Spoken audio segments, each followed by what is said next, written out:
Everybody here at the Lookout Tavern, don't forget, you need to ride down here at 422-LOOK. We'll get you down here and get you back safely. Well, sitting here with Mr. Peter Mittendorf, the defending champion of the Jack Daniels Taste of Tennessee cooking contest, food contest. Pete, last year you won the title. Are you ready to defend this year?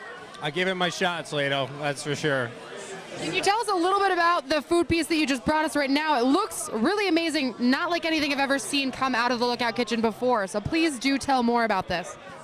What we've done this year is we have a Jack Daniels and ginger beer marinated ahi tuna steak, sesame seed crusted to a beautiful rare, and also serving it with European cucumbers. In the middle we have a tomato salad with Jack Daniels and some lime juice, some vinegar, some sugar, give it some kick.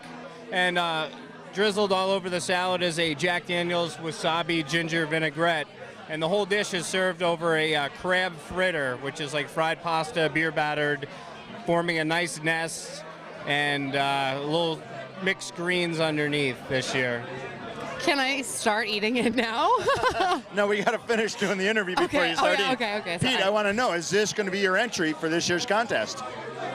This is my entry. The folks from Jack Daniels came in last night for a little judging piece, and hope all goes well this year. Well, as defending champion, I think you may have another prize-winning dish right here. It sure looks delicious. We can't wait to sample it. Yeah, let's judge it for ourselves and see what's up. I mean, Pete, you always bring it to the table, so I have no doubts, but we're going to have to taste it to find out.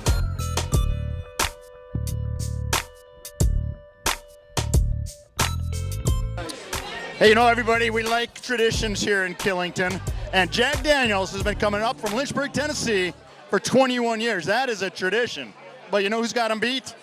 It's our friends from Team Canada who have been here for 22 years.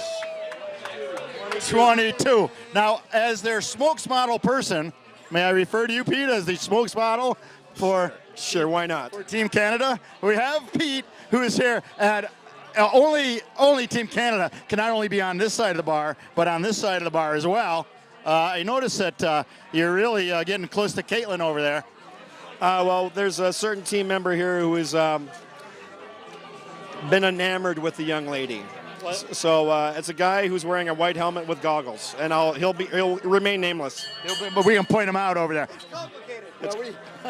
We can't blame him. We're all enamored with her, for heaven's sakes. Hey, it's so good to see you back here. 22nd year. Absolutely. Coming down on the bus from Canada. You got some familiar faces, but maybe some new faces here too, right? Actually, this year's been a year of firsts. We have 8 new recruits this year. We have 7 returnees, and the times just keep on getting better and better. Now, Pete, we know that Canada's a pretty big country, and we call you Team Canada, but where are you guys really located from? Where's are y'all within a pretty close proximity to each other? Or does the bus have to drive from New Brunswick to Saskatchewan to Ottawa to points in between? I'm impressed with your knowledge of the Canadian geography, to begin with. I try to stay informed. We are all mostly from the GTA. We do have my good friend Skip right here, who comes in from Colorado, who was right behind you. Oh, That's Skip. Oh, that's Skip. Jeez, He's a landed immigrant, and then we got 4 guys who came in from DC to make up to complement the team. So, majority are from Ontario, but we do have a few coming from far and wide. That's fantastic. And you load up the bus, you come down. I know you had a little breakfast, the word's out. You stopped for breakfast up in Pittsfield, Vermont at the Clear River Tavern, I understand. Yes, Jason is very cordial to us.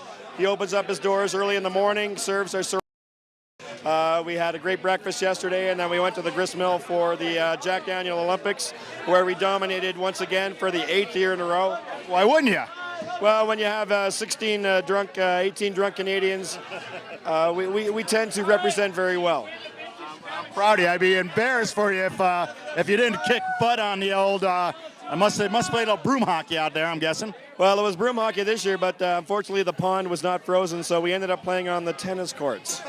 Well, at least you're playing. I like your spirit. Yes. And I got to give you a shout out too. You've seen the hat. Pete actually sent me this hat from Canada. After your last trip, you didn't have any, and this was 2 years ago, and you said, give me your address, Lato, I will mail you that. I waited, it went into the summer, it finally came, and I was thrilled. I wrote you a little thank you note back. It was almost like, You need to hold that for somebody? Like a Christmas present, and I very much appreciate the fact that you do wear it occasionally, and when I see the KTOWN Low Down videos and I see you wearing the hat, I get a little warm and fuzzy on the inside. That's what we want you to do, buddy, warm and fuzzy, because we want you guys to come back here for the 23rd annual trip, only a year away. Only a year away. We'll be here next year, the last weekend of February, like we've been doing it for the last 22 years. The hospitality here is amazing. We've met so many great people, and everybody opens their doors and makes us feel like part of the family, and it's just incredible. I think after 22 years, we can adopt you, okay? Thank you very much. Hey, Team Canada, let's go.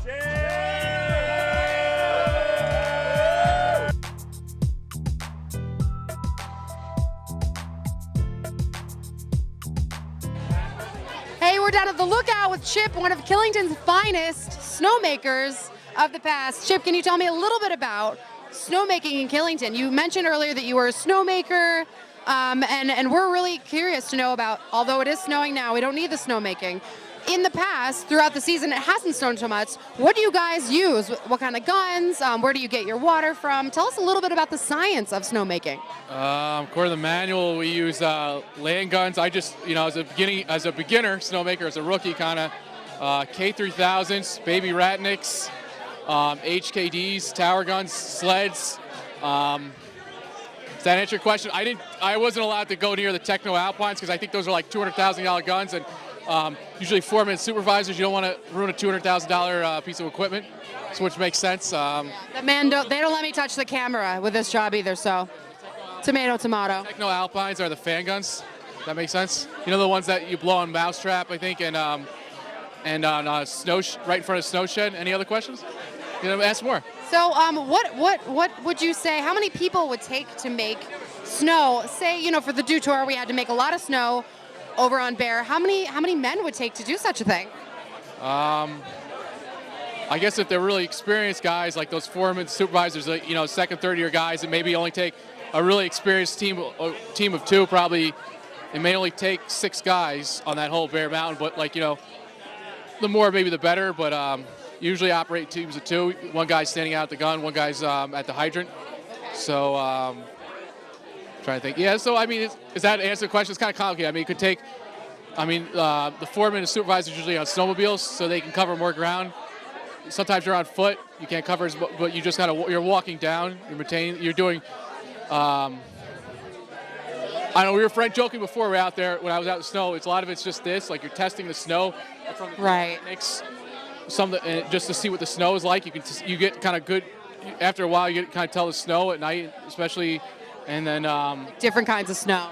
Yeah, well, you're making, it depends on the type of, you want to make a wetter snow your first opening, icier snow. It's really simple. Like you go out there right now, you put your snow in your sleeve and you wipe it off. It's how drier. Does that make sense? So what's your favorite kind of snow? Favorite? You like the drier the better, but the snowmaking, you have to make it a little wetter because you want it to stick and you want to be able to make more of it faster. So I've been told a few times that Killington has the most extensive snowmaking system in the world. As far as that goes. I don't know about that, but like you're saying, I guess them and Sunday River probably go neck and neck making the most snow and the biggest budgets. Which makes sense. Like you're saying, Northeast. I don't think.